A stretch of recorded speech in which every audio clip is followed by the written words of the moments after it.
Welcome. Thanks for attending this tutorial on storytelling with sports analytics. I'm Kevin Hudson, and along with my colleagues Liz Bodzar, Ben Grannon, and John Harris, we've been working with Peter Keating, a sports writer who was formerly with ESPN and now is with The Athletic for almost a decade. And we've been crafting analytics-based sports articles.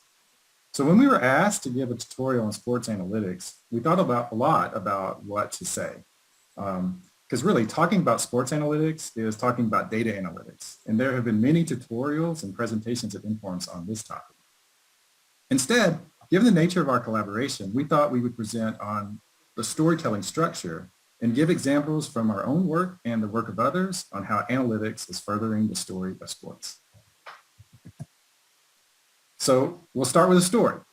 So this is Jeffrey Ma. Some of you may be familiar with Ma as he was the leader of the MIT blackjack team in the book, Bringing Down the House, which was adapted into a movie called 21. Ma recounts his story from his own perspective in his book, The House Advantage. So Ma's team developed a specific card counting strategy in blackjack that helped them win a lot of money in casinos by taking advantage of a specific game scenario. So at this time, casinos would shuffle many decks of cards together and put into this contraption called a chute, and they would deal from the chute. So what Ma's team figured out is in a specific game scenario where a lot of low cards had been played and there was a lot of high cards or face cards still in the chute, that the odds actually switched to be in favor of the player instead of the casino. So in that scenario, if there's a lot of face cards left, then it's higher probability that the player will get blackjack. Also, there's a higher probability that the dealer will bust. So dealers have to deal cards in their own hand until they get 16 or higher. So for instance, if a dealer has 12 and there's a lot of high cards left in the deck, then it's more likely that the dealer is going to bust and the payout goes to the player. So Ma's team used a card counting technique to associate a number with the current state of the table, right? So they would figure out if the number indicated that they were in this sort of specific game scenario where the likelihoods shifted to be in the favor of the player, then the team member setting the table would signal Ma to come bet large sums of money at the table until the deck was reshuffled. And this earned the team a lot of money. But for Ma and his team, this number actually told a story. It represented the past play at the table. It also represented the current state of the game, and it prescribed a mode of action for future play at the table. So since this time, the use of analytics in sports has only grown, and many companies are now using numbers and figures to tell story. But in a certain sense, they're using the same formula as Ma. The numbers are telling some indication of what's happened in the past and maybe the current state. They're using those numbers to predict what's going to happen in the future. And then they're also using those numbers and maybe the possible decisions that they can make to make optimal decisions based off those numbers. Here's an example. Given the wealth of data available, companies like Edge Sports can mine millions of past scenarios in the game of football to determine how likely a current game scenario will work out under different decisions. Here, Edge Sports is employing descriptive analytics to portray how the win probability of a team is changing throughout the game. It's using predictive analytics to establish the likelihood of future game states based on its analysis of past states of similar teams from history. And it's also using prescriptive analytics to determine from the decision options available, which is the best choice based on the predicted change in win probability.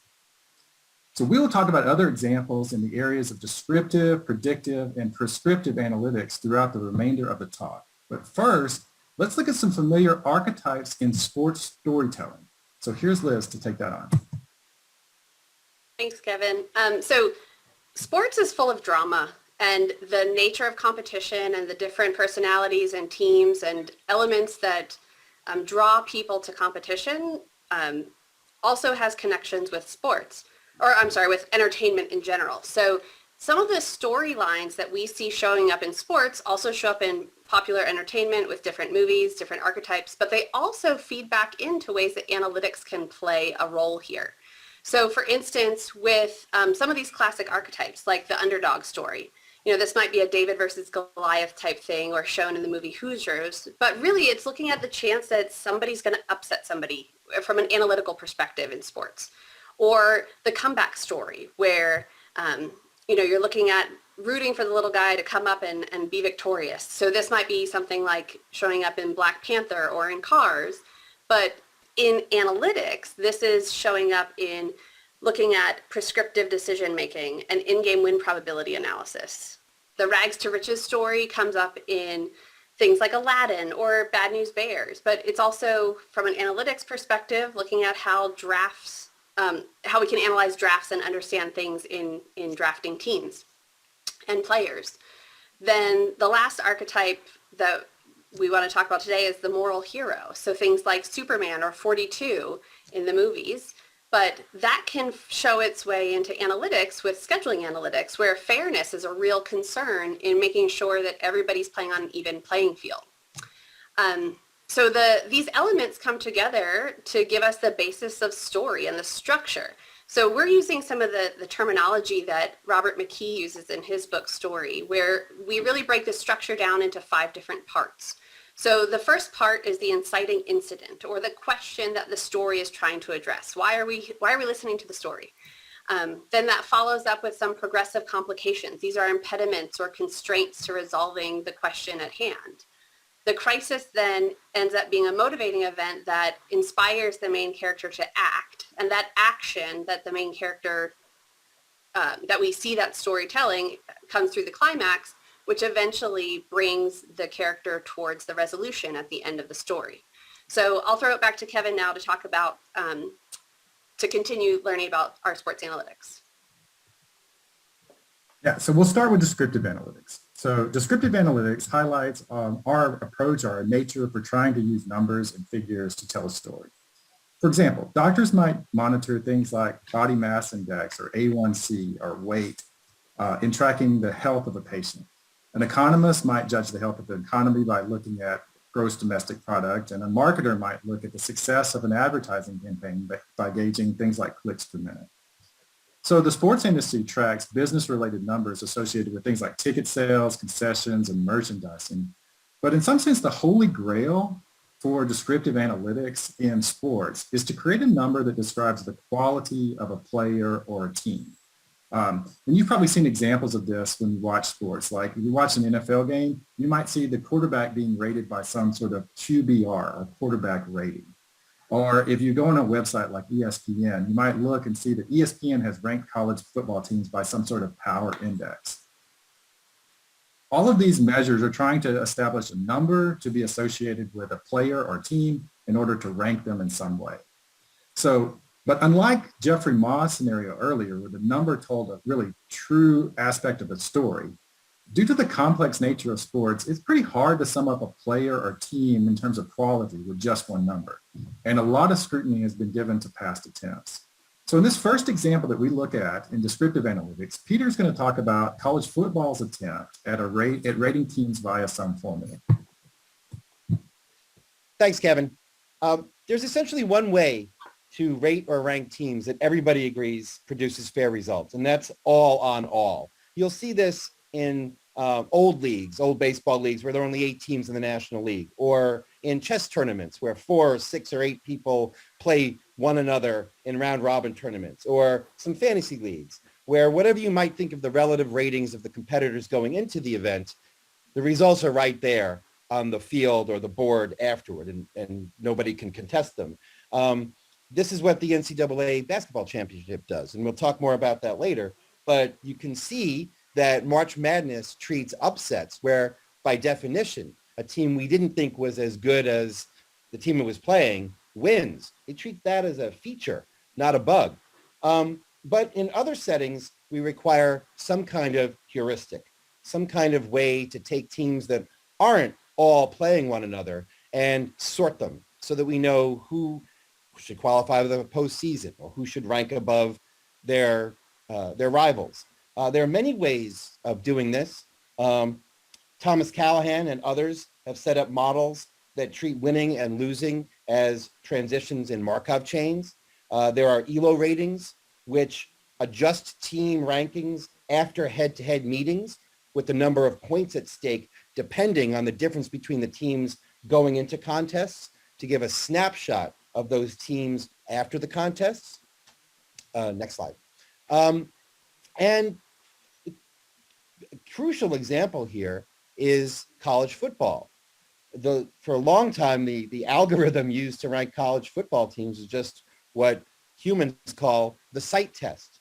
Humans, sports writers and coaches would vote in a couple of polls on teams that were playing different schedule lengths, that were playing 11 or 12 times a year in a universe of more than 350 teams, that were playing in conferences of very different strengths.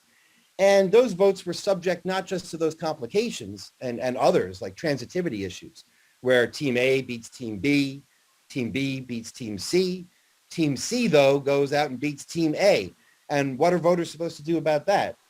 And on top of all that, there's biases in human polls that are quite unstatistical. Voters have favorites. Voters tend to rely on their judgment based on tradition.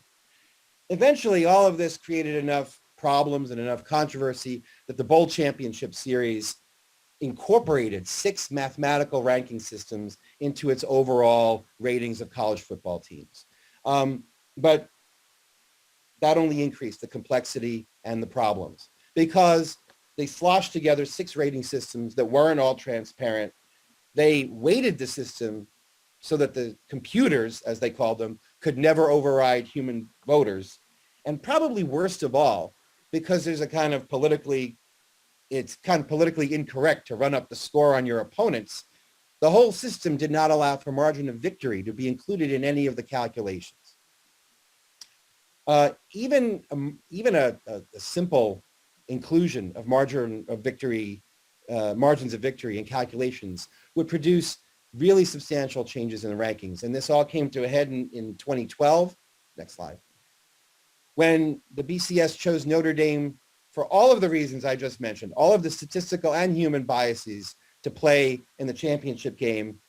Let me read you a quote from an ESPN sports writer who said, just before the voting took place that year, quote, "When Notre Dame is atop the polls, the hot dogs are tastier, the popcorn is fresher, and even the December sky is a little more blue-gray." Well, I don't know what that is, but it's not good analytics. And when Notre Dame got to the final game of the season, they got whomped 42-14. And go to the next slide. As a result of that and other results that just seem completely out of whack, the BCS was finally replaced a few years ago with the College Football Playoff. Now, a committee of football experts, and we could put that in air quotes if we want, but there generally are football experts, can consider things like injuries, conference championships, strength of schedule, how teams played against each other, but how also they played outside their conferences. And this group of human voters, assembling all the data that's given to them, has actually done a really good job the last 2 or 3 years in picking which team should enter the college football playoff. The playoff may be expanded. You know, if you have a playoff of 8 teams, there's always going to be arguments about who should be that last 8th spot. But that's true if you have a field of 64 teams too. What the college football playoff has done has allowed human voters to incorporate much more of the data that's available today in today's analytics, rather than kind of pretending that something called computers makes sense. It's not an overall rating system, but it includes elements of all of the different overall rating systems and allowing the voters to make their choices when they rate college football teams. Thanks, Peter. So the next example we'll look at is player evaluation. And like team evaluation, player evaluation is hard to boil down to just one number, especially in a team-based sport. In sports like baseball, which has a lot of individual components to the game, it's easier to sort of evaluate an individual's performance. However, in team-based sports like soccer and basketball, success of one individual really relies on the other players around him or her playing well. In the NBA, for example, a player leading the league in scoring might be highly dependent on players around him creating the opportunities for him to score. Also, a player's role on one team might be primarily a scorer, but on a different team, that player might be called on to be a role as a facilitator for others on the team. So in these situations, it's hard to judge player quality and contribution. Also in the NBA, old statistics like points per game and rebounds per game, which are highly sort of individualistic, are beginning to yield to new metrics which acknowledge the team-based aspect of the game, such as adjusted point plus-minus systems and value over replacement systems. Also, as technology improves, we're able to gather information about where players' positions on the court actually are, which allows us to calculate more complex defensive statistics to be employed to measure player quality. But as the next example shows, this is all highly dependent on the offense and defensive scheme employed by a team, as well as advantages that the rules of the game give to either the offense or the defense. So here's Ben to explain more about that. Thanks, Kevin. When we look at individual performance in the NBA, one of the topics that must be discussed is the three-point shot and the three-point line. And as we think about the life of the NBA, there's two distinct categories or timelines for the NBA. The three-point shot was introduced in 1979, but the league was actually around for 33 years before that. So we have two separate timelines to compare the game plan and the strategy that teams and best players would put into play. Pictured here is Michael Jordan, who is often regarded as the greatest player of all time. But when we look at the data and the descriptive analytics, MJ only shot 7% of his field goals from behind that magical line. Yet we don't talk about that as a hindrance.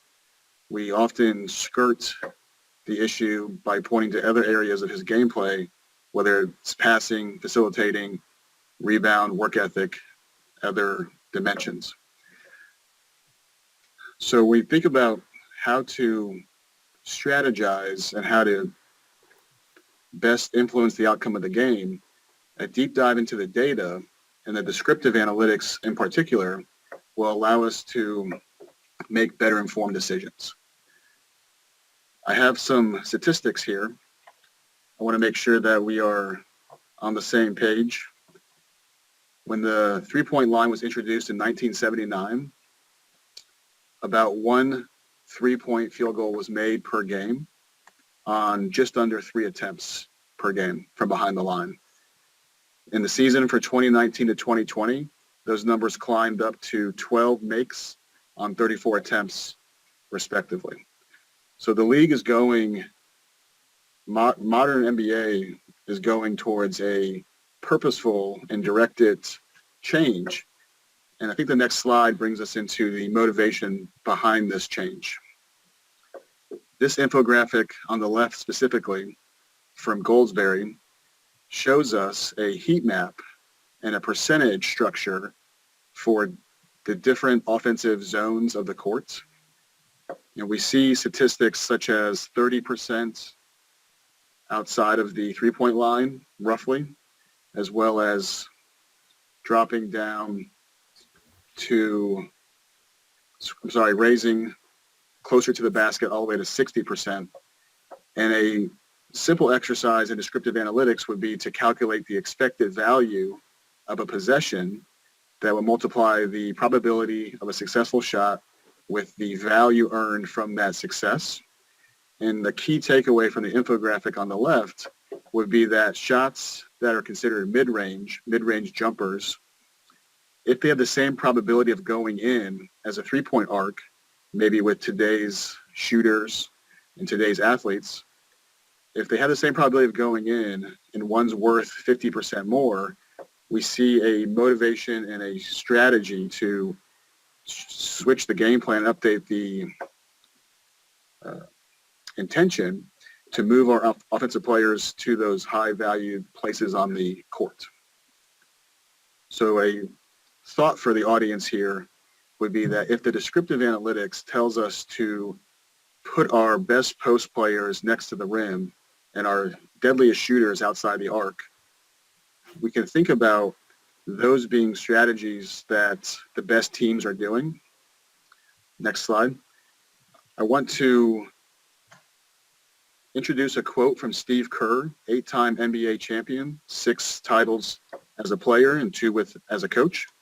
When Steve Kerr says, the three-point line and the range that players are showing with their shooting, it's changing the way the defense has to think.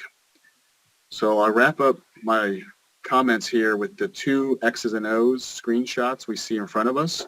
On the left, we have a pick and roll that purposefully has the defender, the offensive post player roll to the hoop in order to maximize a chance of having a high probability layup or dunk and converting the possession that way.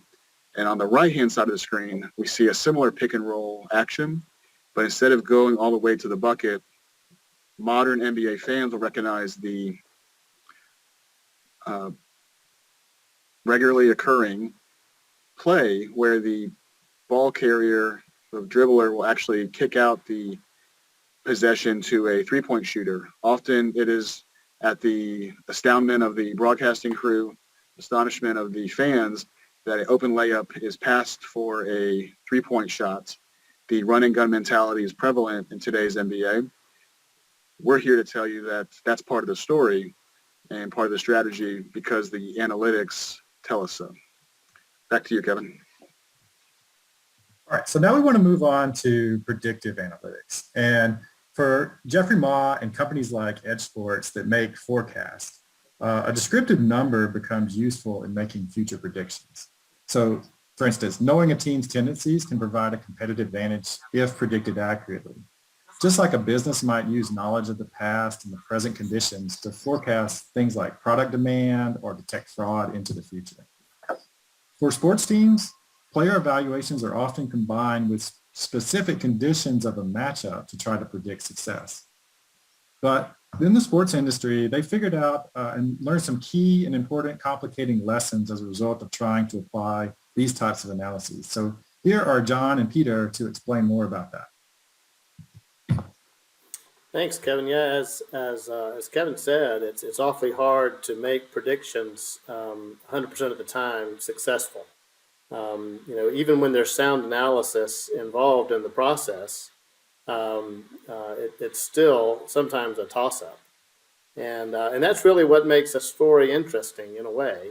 If you could always predict the ending of the story is not always as exciting as it might be when there's some unpredictable parts. So that adds a good bit to the story part. But when looking at player analytics and trying to predict player success, analysts often use a lot of information from the past and to try to predict how successful a player will be. And sometimes this involves comparing a player with himself or herself to see how a player did in the past, to see how that person might do going into the future. But also, it sometimes involves comparing a player to another player that had similar characteristics. And we thought we'd just put a few examples here, and some of you may be familiar with these examples of times when good analysis still yielded a prediction that wasn't successful. One is the example of Jamarcus Russell and Ben Roethlisberger.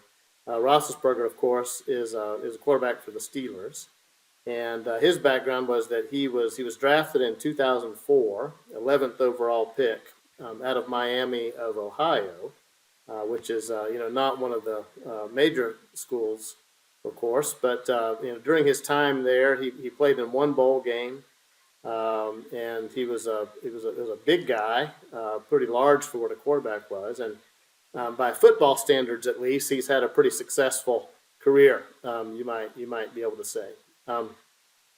Along comes Jamarcus Russell after that, another big guy, just like Ben Roethlisberger, a few years later, out of LSU, and he was the number 1 pick in 2007 by the Raiders. He was 25-4 as a starter at LSU. All things predicted that he might be, just like another Big Ben. But as most people know who follow football, Russell just didn't pan out nearly as much as well as Roethlisberger has as a football player. And so, there are a lot of factors that go into this, of course. It's more than just the size of a guy and how well he plays. But there were a lot of smart people in the Oakland Raiders draft team that thought that was a good pick, and you can't really fault them when it doesn't pan out. It just sometimes doesn't. There are lots of things that go into it. Another comparison is Johnny Manziel versus Patrick Mahomes. Manziel played at Texas A&M and had a great career there, sort of a superstar. Was drafted in 2014. Then a few years later, Mahomes was at Texas Tech and was drawing a lot of comparisons with Manziel at the time, saying that he might be the next Manziel. They played in similar ways, but as sports fans know, Manziel just sort of fizzled, and Mahomes has just taken off. He's already got a Super Bowl to his credit and an MVP as well. And so another example of two guys that were comparatively the same, roughly around the same time, where one of them turns out to be much more successful than the other. A last example on this slide here is just to compare the draft choices of the Jets versus the draft choices of the Rams. And a couple of interesting things about that is that the Jets since 2009 have drafted 8 quarterbacks, and Roethlisberger has been the same quarterback for the Steelers since early 2000, since before that. So when you think about the Jets drafting 8 quarterbacks just since 2009, that says something. 4 of those were in the first or second round. Over the last 2 years, the Jets have traded away their former first-round picks in 2015, 2017, and 2018. So their first-round picks are not doing so well, as can be indicated by the trading status. The Rams, on the other hand, haven't had a first-round pick since 2016, but that was Jared Goff, by the way. But they still have built a solid team without even having first round picks. So you can tell going by draft picks, it's hard to predict how well a team is going to do. Next slide. As simple as it may sound to an audience like this one, correlation and causation are not exactly the same. And we thought we might look at a few examples there as well. Looking at recent results versus past results for people like Charlie Weiss, who was really successful as an offensive coordinator, at least. He was an offensive coordinator for the Patriots for a while and helped to create and design the system that Tom Brady ultimately succeeded quite well in. He was hired by Notre Dame as the next the next super coach. He went, during his time at Notre Dame, went 35-29 and was fired not long after that last season. Josh Hamilton's another great example. When he was with the Texas Rangers, had 5 straight All-Star appearances. Used that opportunity, or maybe understandably took advantage of that opportunity to get a good free agent contract with the Angels. And then in the Angels, he just sort of fizzled there. He didn't do much and was traded back to the Rangers 2 years after that. So a little bit of regression to the mean there, possibly, which can relate to the famous Sports Illustrated jinx.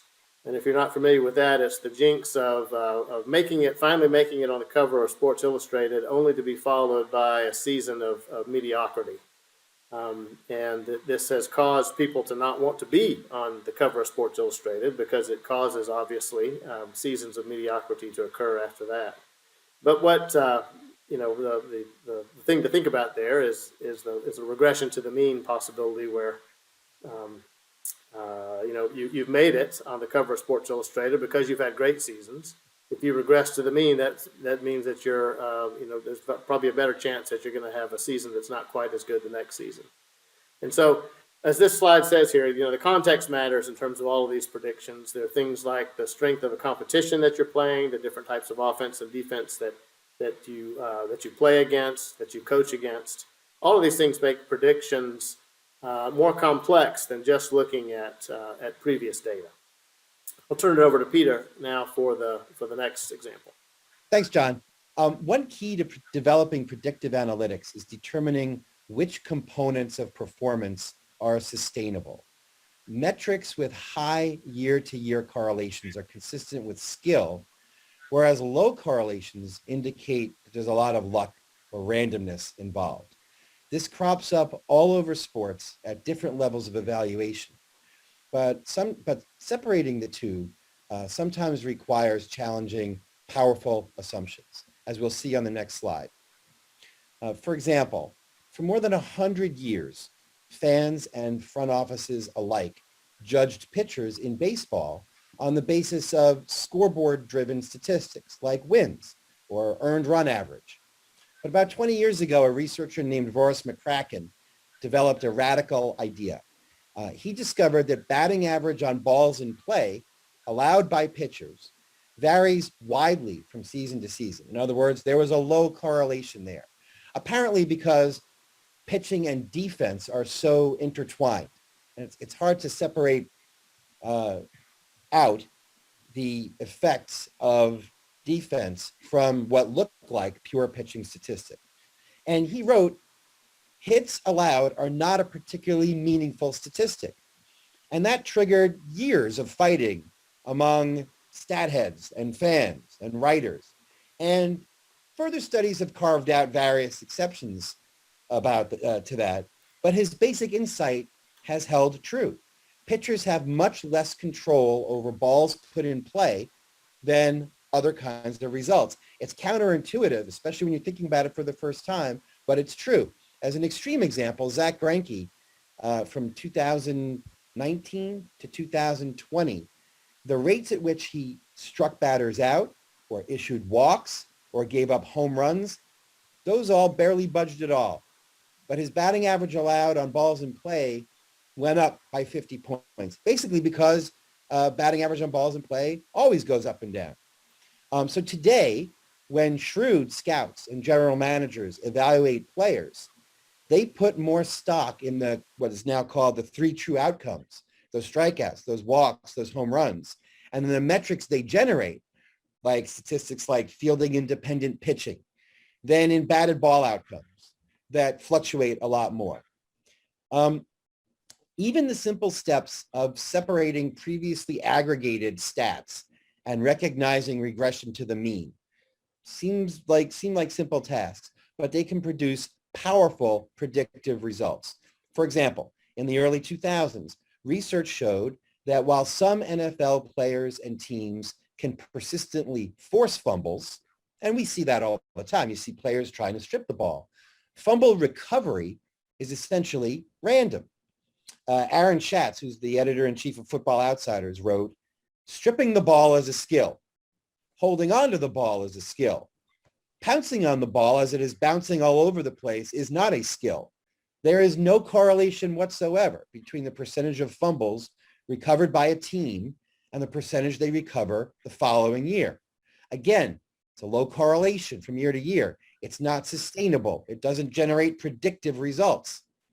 An extreme example, the Carolina Panthers led the NFL, recovering 66% of their fumbles and their opponents' fumbles in 2020. But in 2019, their fumble recovery rate was just 44%, which ranked 25th in the league. And in the year before that, it had been 5th in the league at 57%. If you're making your decisions, whether you're a fantasy GM or a team in real life, relying on turnovers to be consistent, you're going to be in for a rude awakening.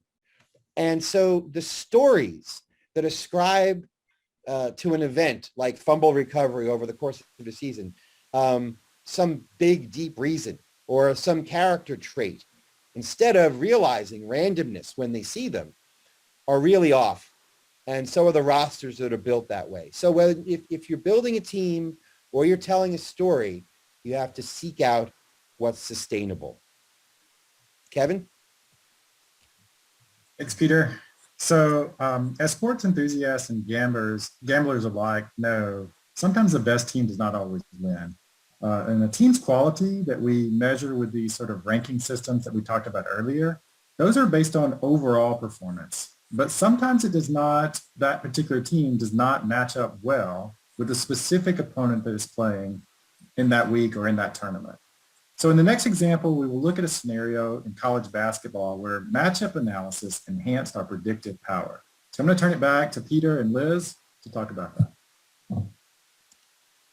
So the NCAA men's and increasingly women's basketball tournaments inspire the entire country to use some kind of analytics to predict the outcomes of games. So how do those systems do? Let's take a look at the next slide. And overall, rating systems for NCAA basketball teams that are used during the season, they actually predict outcomes pretty well. A simple one, the simple rating system is actually called the simple rating system, which is another way of talking about the Massey ratings, basically use teams' margin of victory adjusted by the strength of their opponents. And those kinds of systems do pretty well, but with a lot of variation. They're also subject to the same kinds of biases that we talked about with football. Teams, rating systems have to decide what to do about limited numbers of encounters in a big universe. And human voters have biases. Human voters are generally biased against teams with very distinctive styles of play, and they generally drastically overrate close victories, which are often pretty much accidental. So let's take a look at the next slide. For a long time, everyone assumed that upsets in basketball were essentially unpredictable. Villanova beating Georgetown in 1985 sealed the fate of analytics among basketball fans and experts for a generation, because if Villanova that year had played Georgetown 10 times or 100 times, they would have been lucky to win a handful of games. The idea that Cinderella cannot be foreseen, that you cannot tell the fortune of Cinderella, took hold. And even though it's true that upsets are not entirely unpredictable, it took a long time for people to start taking a crack and analyzing it and seeing if we could kind of move the ball up the field a little bit.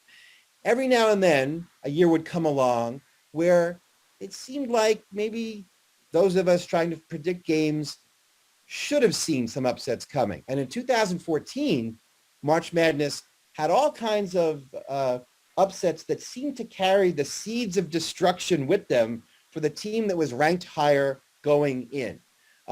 We had an 8 seed and a 7 seed play for the national championship that year. So surely there was some problem in the seedings. All up and down the line, Stephen F. Austin, a 12 seed that led the nation in turnover percentage, seemed designed somehow to turn VCU's havoc style against them. Kentucky, an 8 seed, from start to finish, played like they were the 1 seed and Wisconsin was the 8 seed. Dayton played at this slow pace and stepped up shooting their threes. There seemed like maybe there was something to explain further in those matchups. And I'm sure that if you paid any attention at all to March Madness this year, all of a sudden you saw Oral Roberts shooting the lights out, although they were seeded 15th in their bracket. And you saw a team like UCLA with a very slow pace pull off upset after upset after upset. Because there's something inherent about these teams and their qualities and the teams they were facing that help them overcome the randomness of March Madness. That's what we're going to look at next. So with this idea of trying to explore upsets a little bit, we're in this collaborative research environment and trying to understand, are there certain characteristics of some upsets that are different from other ones? So to start to dig into this, we took the simple rating system as a starting point, but then tried to look at the deviations between our predictions and the actual results of certain matchups to see if there were some features we could ascertain details with. So with regression analysis, we ended up seeing some qualities in the teams of giants that correlated with some discrepancies, like offensive and defensive rebounding and opponent turnover percentage. For the killers, who are the underdogs, things like pace, the opponent's effective field goal percentage, offensive rebounding and steals, as well as tendency to shoot threes, were important features. So we had different things that gave us some information for both the team that we expected to win and the team that we were hoping to pull off an upset. So what we ended up doing was putting some of these aspects into a clustering analysis where we would use k-means clustering to cluster the giants or the teams we expected to win, as well as the killers and the underdogs. So on the next slide, you can see that some of these clusters came out in certain ways that I'll show you the results on a future slide in a second. But what ended up being helpful for the aspect of the story is that, okay, if you're in this world of statistics and we were doing a rating system and then some regression and then some clustering, we're doing all these things, but we needed to tell people what the story was. So we were able to categorize some of the team types that we were seeing. So for instance, the clusters on the left, just 1, 2, 3, and 4, we had some 4 different categories of giants, which Peter and one of his co-authors ended up calling the power giants, the gambling giants, the pack-line giants, and the generic giants. And these types of teams had attributes that the clustering analysis helped us see that there are certain types of giants. And then in a future slide, we'll see some of the results. So for instance, the power giants in cluster 1, we'll see some interesting things with that group on the next slide. Those are teams who are quality at offensive rebounding, they're average in defensive rebounding, and they also have a low rate of forced turnovers. On the underdog side for the killers, in particular interest, the generic killers in cluster, what's labeled as cluster 1, they're sort of a catch-all group, but the slow killers in cluster 2, those are teams that limit the opponent's shooting. They also tend to shoot threes at a lower rate than average. They generate a few steals, but they do well with offensive rebounding. So behind all of these labels and these clusters have different attributes of these groups of teams over historical data. So if we go to the next slide, we can see where this story starts to become really interesting. And we got really excited, just like Jeffrey Ma, except we made way less money. And but there was really interesting information here. So if you look at this matchup, we were looking at giant clusters on the left. So they're just labeled by number at this point for slide readability. But that giant 1 cluster, those are the power giants. So that type of team, if you notice that before I get to the giants, I guess, I should say that the overall giant overall giants are upset about 23% of the time. So that's the bottom right number in that whole table. So in all of our tournaments data set, 23% of the time, the little guy will beat the big guy. And I should mention that there's a seed difference implied here with all that stuff. So within the context of this problem, we had that information that 23% of the time, about 1 out of every 5 games could be an upset in this labeling system. If you focus again on the giant 1 row, that top row, these are the power giants. If you look at the overall upset percentage, that class of giants gets upset 35% of the time, which is bigger than 23%. So it's happening more. But if you notice that when the giant 1, the power giants, play the slow killers, which are killer 2, when those 2 types of teams match up against each other, there is a 55% incidence rate of the little guy upsetting the power giant. So these slow killers, these teams, something about the composition of when the types of power giants play the slow killers, upsets just are more likely to happen. You also might notice that in the killer 2 column, as you go down 1 row, when the slow giants play when the slow killers play the gambling giants, when the 2-2 clusters meet, there's only a 6% chance of upset. So this particular set of killers is very unlikely to pull off an upset against a different kind of giant. So this matchup analysis was really interesting to help us see a different level of detail in the data, but also to tell stories about this, because Peter and his ESPN avenue at the time was able to really use this as a storytelling mechanism to bring to a general audience. So if we go to the next slide, perhaps, you can see that some of these examples of the giant cluster 1 versus killer cluster 2, the power giants versus the slow killers, they don't show up all the time because the tournament brackets are set in such a way that we can't force these to happen. We're not that powerful. But in 4 recent examples of when we've had this killer cluster 2, giant cluster 1 matchup, 3 of those 4 games have been upsets. So there's some evidence to this, that when you see some of these matchups of team types, it might be something to look at and take notice of. So I think I'll pass it back to Kevin now. All right, so the last area we'll talk about is prescriptive analytics. And so once we know the predictive analytical results, we'd like to choose a course of action in the future with the biggest payoff towards some sort of strategic objective. And this is the area of prescriptive analytics, and it's probably very familiar to those who've been trained in operations research. So I think I'll start with an example. And this is now a famous example. I'll try to describe it in detail. So in Super Bowl 49, the Seattle Seahawks were coached by Pete Carroll, and they trailed the New England Patriots by 4 with 25 seconds left to play. Seattle had the ball on the New England 1-yard line and faced a second and goal. And what you really need to know is that in all year, Seattle had been led by star running back Marshawn Lynch, who has the nickname of Beast Mode. And that nickname comes along with the fact that it's difficult for opponents to tackle him.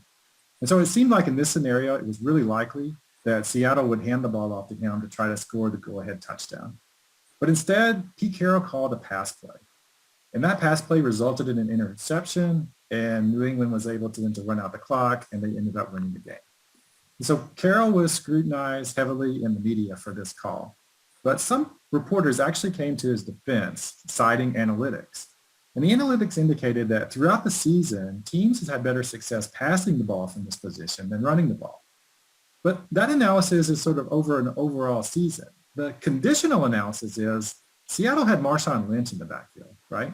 So the question really is what's Carroll's decision made with analytics in mind? And while that answer may not be clear, what is clear is that more professional coaches and athletes are now making decisions using analytics. And we're going to give you a couple of examples here. So this is an example from golf. So players are using a so-called stroke gained metric developed by Mark Brody at Columbia University to give them sort of the expected shots they have remaining from different locations on a hole to help them make decisions about where to hit their next shot. So you can see on the figure on the right there, there's a putting green, and there's little percentages there based on, from that distance, how likely it is an average player on tour would make that shot. So if in the figure, an average tour takes 1.5 shots to make a putt from one location, but then maybe 1.25 shots to make a putt from another location, but that other location is farther away from the hole, the player still might aim for that latter target despite it being farther away, because on average, the tour players take fewer shots from that location. The same thing is going on in darts. So dart players are using their own heat maps now to figure out where they're most likely to position a dart on a throw. And so they can calculate their own expected points per dart throw based on this, and they can calculate the expected points of their opponent and trying to figure out a strategy of where to place their next dart. We also talked about this example earlier from Edge Sports. Like Edge Sports is mining a whole bunch of past data to help coaches make play calling decisions in the future. So they're giving coaches options and decision points based on all of these things that have occurred in the past and which are most likely to turn out to be the best play to use, the play that actually increases the win probability by the most. So in the next couple of examples, we're going to highlight some of our own work where we're employing prescriptive analytics to make decisions. So here's John to talk about a relatively new example that we've found in baseball. Yeah, so baseball is a great opportunity to talk about prescriptive analytics. Of course, there's been analysts working in baseball for many years. This particular example talks about defensive positioning strategies. And so in traditional baseball coverage, you might say, the players, the defenders that are out in the field, traditionally just sort of are spread out mostly to uniformly cover positions on the field as you might guess if you were just putting them out there, to make them evenly spaced, or what have you. In recent years, though, there have been more and more efforts to try to shift or to reposition those defenders to try to give an advantage to the defensive team. In the past, prior to the big shifts, there have been small shifts where they might get one player to take a step or two to the left or some others to the right. But as this picture shows, there are some shifts that are pretty drastic. So if you take a look there at that picture, the 7 fielders, other than the pitcher and the catcher, you've got 1, 2, 3, 4, 5, 6 of them basically that are on the right half of the field. That's, the old baseball traditionalists would be rolling over in their graves to see defenses played like this. But why do they do that? I guess the idea is to try to look at a batter's history, see where a batter has normally hit the ball, and then just do a risk analysis and determine that they're better off trying to play this player this way, and also recognize that they're giving up the possibility of potentially a higher damaging play. If this particular batter hits the ball down the left field line, that batter's going to run forever. That's a bit of a higher risk. Okay, so let's go to the next slide. This is an interesting slide because it's showing the heat map of Bryce Harper's hits over several of the years between 2014 and 2019. And the thing that is interesting to notice here is that it's changing. And what we might argue that this represents is Bryce Harper's adjustment to the defensive adjustment. Teams started to position players to try to have a better chance of getting Bryce Harper out. And you notice as the time goes on, especially in 2019, the darker color there sort of in short center field indicates that he's trying to do his best not to hit it to right field, but maybe just to hit it just over the infield in short center field. So players are beginning to react to the shift and to do pretty well. Batters are beginning to react to the shift and to do fairly well at it. So what this means is that that teams themselves are going to see if they can do better about trying to look at current data for players to see if they can adjust to the batters adjusting. And so our research group, which included some students, did a project that involved an integer program to try to improve the coverage here. And what we did as far as this project goes was we tried to collect as much data as we could. We got a bunch of data, hit data from 2014 to 2018. Got the data from baseballsavant.com. And for each batter, we determined, the heat map helped us to see where mostly they would hit. We also looked at each defender and determined, based on some different kinds of analysis, determined sort of the probabilistic approach to how likely a fielder would get to a ball if it was hit in a certain place, if he was standing in a certain place. So there's some work that went into that. And we tried to weight for each batter. We weighted the points where the batter typically hit the ball a little bit higher in order to try to make those spots on the field a little more likely to be covered by players.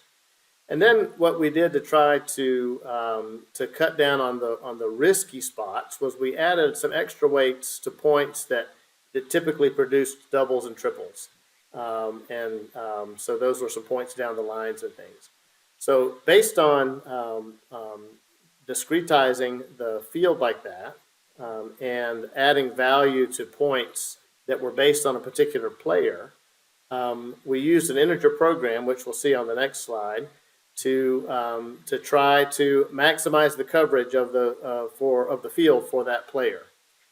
So I know many of you will recognize things that look like this, and I won't go through each piece of it, but I do want to use it to point out some of the things that we talked about or that we thought about as we were building this model.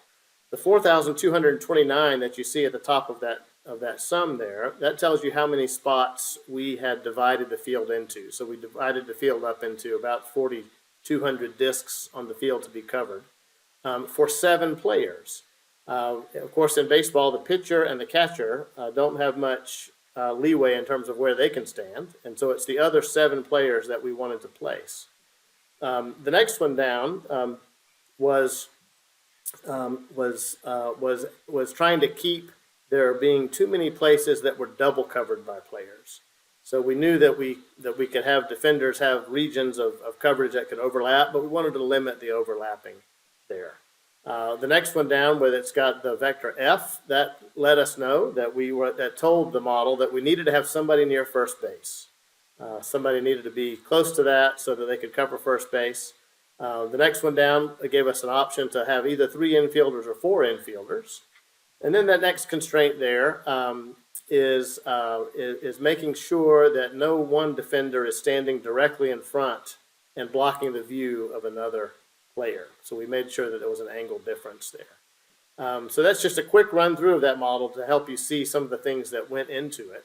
After we ran this model and discovered some different fielding positions, we then ran some simulations to check and see how our coverage based on this model compared to traditional coverage. And we were pleased to see that the model that we used of having, based on our coverage, actually created a better situation for defenses when it came to looking at batting average on balls in play for both right fielders and left fielders. These are just a few examples here of players that we picked, typical right-handers and typical left-handers, to compare the differences there.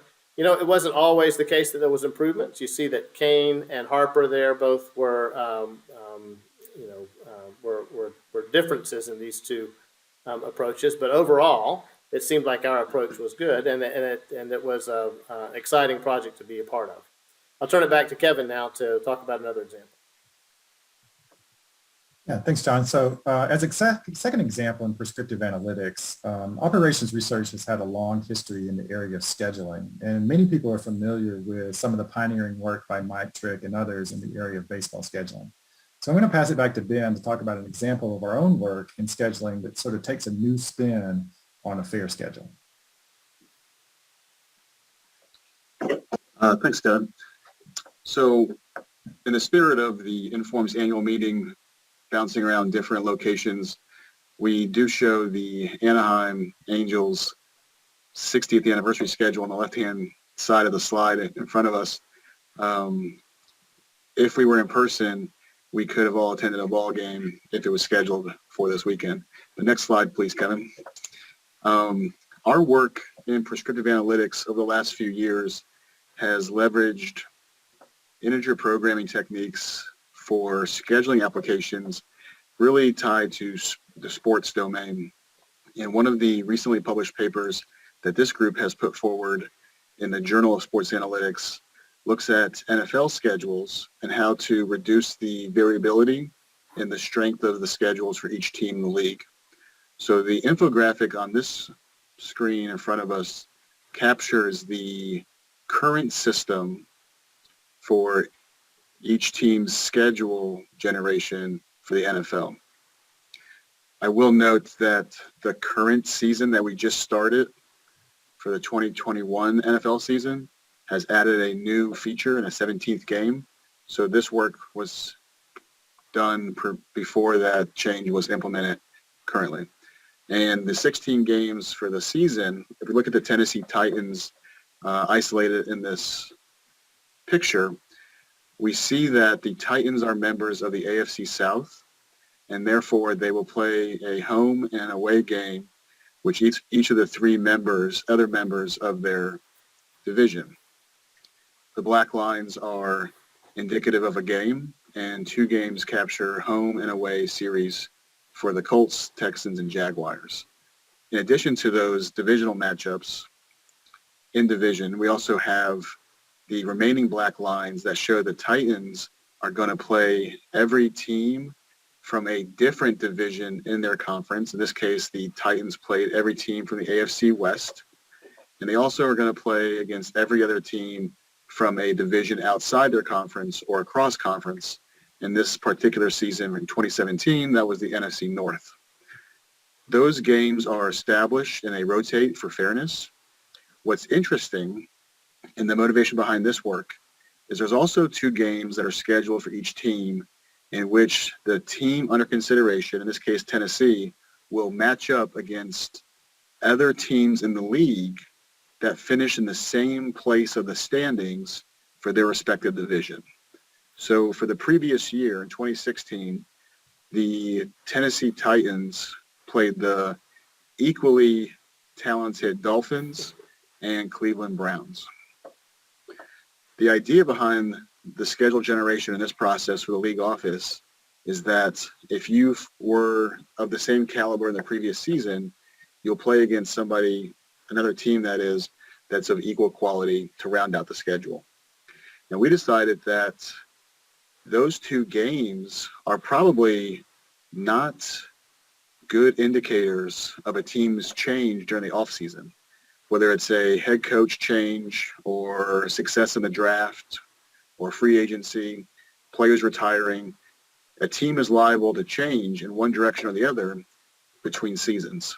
So we wanted to focus on the two red lines and figure out how those two games can be dynamically scheduled at the end of the season to take into account the current results to schedule better matchups for playoff indication. Next slide. We examined a schedule generation process with all the usual hiccups and thought processes. For example, how do travel distances come into play? What about the days off that are required for a team, bye-week considerations? We thought about ratings in terms of ELO ratings motivated from the chess world. We also want to make sure that road trips are not too long for fairness. And of course, in the NFL, the magnitude and the importance of the TV schedule cannot be understated. So we took this information into our math model development, and motivated by the work in previous scheduling applications, we decided to give it our best shot at dynamically scheduling the end of season games. Next slide. And we wanted to point out some examples in this presentation where our work can help alleviate frustration. So we see for this season that we present, 5 teams under consideration that we'll track through the next few examples. Jacksonville, Tennessee, as well as Seattle, Detroit, and Dallas. 3 of those teams at the bottom of the table did not make the playoffs this season, and the top 2 teams of Jacksonville and Tennessee did make the playoffs. So what's of critical importance here is that the teams had very similar overall records. If we scan from the top down, Jacksonville is the only team of the 5 that had a 10-6 record, and they made the playoffs. So on standalone value, they were better than the other 4 teams, and they made the playoffs. That seems right. But of the 4 remaining teams, we see a identical overall schedule record, as well as differing division records, as well as a lopsided strength of schedule and RPI distribution, but not a uniform result.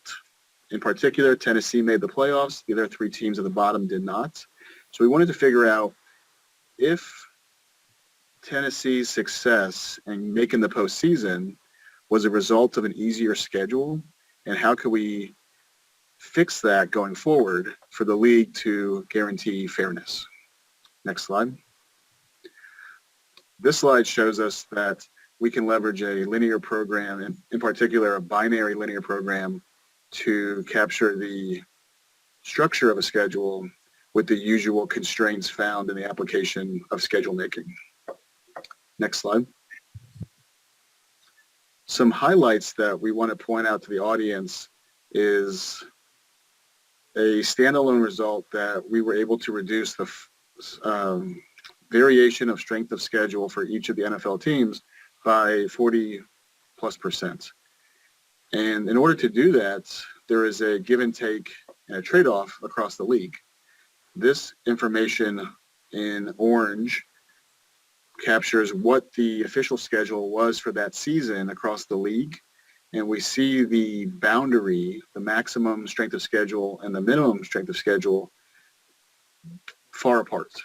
When we stepped in and looked backward and optimized the schedule with a intent to reduce that variation, The blue information shows a tighter span of strength of schedules for each of the teams.